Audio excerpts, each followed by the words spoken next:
Picture Edo's Nihonbashi Bridge in the early 1700s. It's the busiest crossing in the shogun's capital, a place where merchants, samurai and peasants brush shoulders. But today, all eyes are fixed on a man bound to a wooden post. A wooden placard hangs from his neck, boldly declaring his crime for everyone to see. His punishment is not hidden behind walls or handed down in secret. It is displayed for the entire city to witness. In samurai Japan, punishments weren't just about justice. They were tools of power, control, and reputation. Some were designed to humiliate. Others left permanent marks. A few were so brutal, they're still recorded in chronicles. Yet each reflected the values of a society where honor was life itself, and shame could be worse than death. Today, we're uncovering the most bizarre punishments of samurai Japan, the ones you've probably never heard of. Welcome to Japan Rewind, the channel that brings the hidden stories of samurai, geisha, and everyday life in old Japan to vivid life. Each week, we uncover truths that textbooks often skip, from punishments and rituals to the struggles of everyday people. If that fascinates you, subscribe and join us on this journey through Japan's untold past. Public shame and humiliation. In Edo, Japan, the courtroom wasn't where punishment ended, it was where it began. The real justice unfolded in public, under the eyes of the community. One of the most common punishments was sarashi, public exposure. Offenders were bound and displayed with a surefura placard stating their crimes, often at busy hubs like Nihonbashi, for set periods as a warning to all. Another spectacle was hikimawashi, the punishment parade. Prisoners were marched from Kodemachi, Denmacho jail, through Edo's main routes to execution grounds such as Suzugamori or Kozukapara. Guards carried placards describing the offense, while townsfolk jeered. The journey itself was theater, designed to remind everyone what happened when order was broken. For samurai, humiliation could ripple across generations. A single act of disgrace could stain a family's name and dishonor ancestors. In a culture built on lineage, that social death could cut deeper than any blade.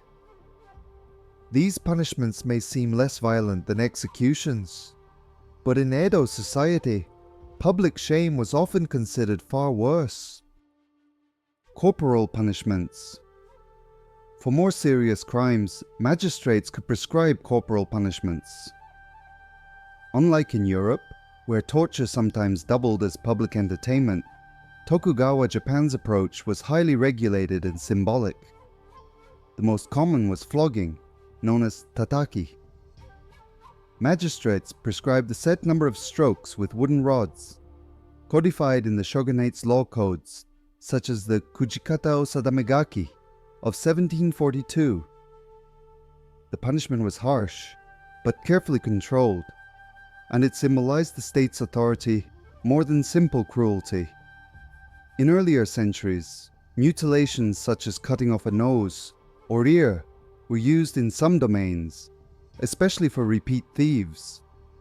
By the mid-Edo period, however, such practices gave way to tattoo penalties, considered both more humane and more effective at long-term shaming. Samurai, however, rarely faced flogging. Their status meant punishments took other forms: chikyo, house confinement, confiscation of stipends, or orders to commit seppuku. Even so, the principle remained. The body, or the status, became the canvas upon which justice was written. These punishments reveal a striking detail about Tokugawa justice. Punishment wasn't always about physical pain, but about memory, symbolism, and the visibility of authority. Tattoo penalties. Few punishments in Edo, Japan were as permanent or as humiliating as tattoo penalties. known as hirezumi-kei.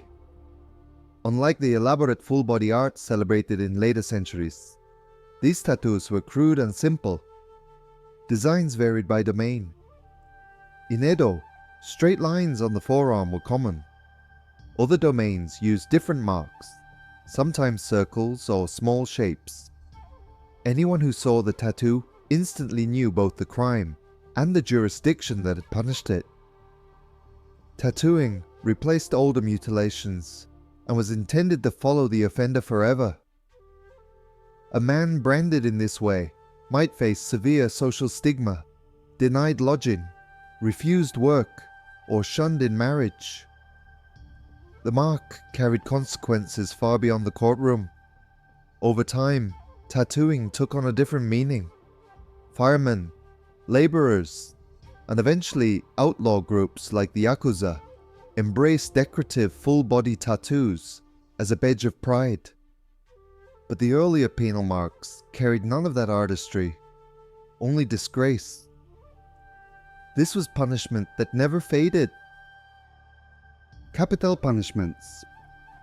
When crimes were unforgivable, death was the final sentence. Yet even executions in Edo, Japan carried ritual and symbolism.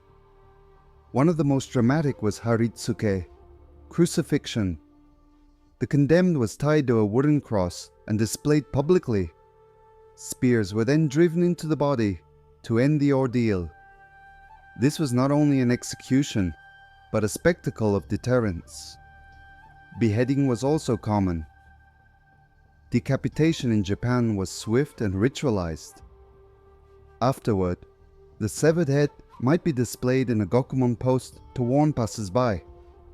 Samurai who committed crimes were often permitted seppuku instead, sparing them the dishonor of common execution. Rarely, some domains listed nokogiribiki, execution by sawing, among their possible death penalties. It was an exceptionally severe method, attested in Tokugawa records, but carried out only in rare cases. Execution grounds were deliberately placed at the city's edges. Suzugamori, Kosukapara, Itabashi, liminal spaces where the condemned were cast out of society.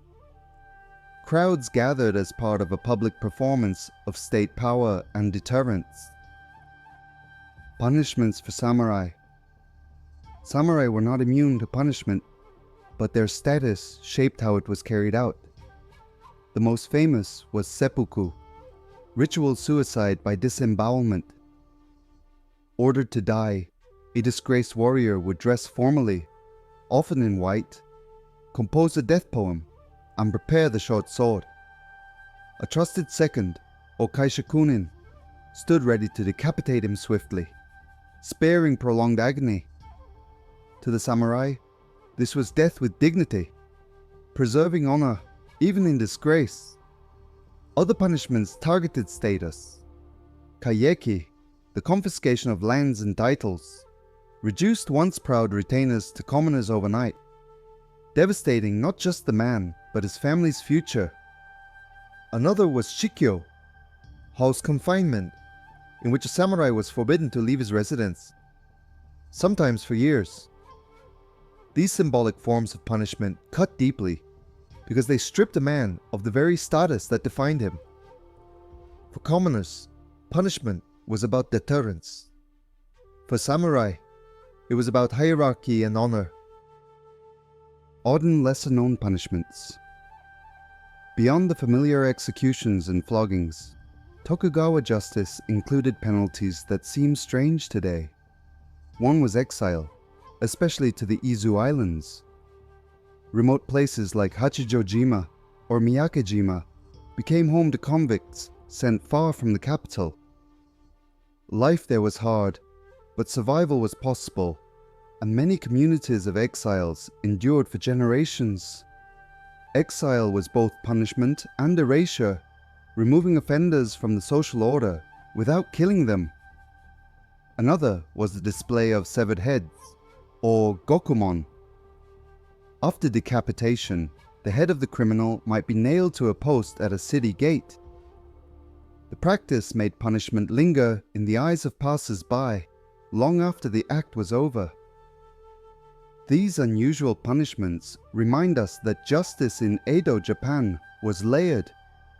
It was not just about law codes, but about morality, family reputation, and the invisible weight of spirits and memory.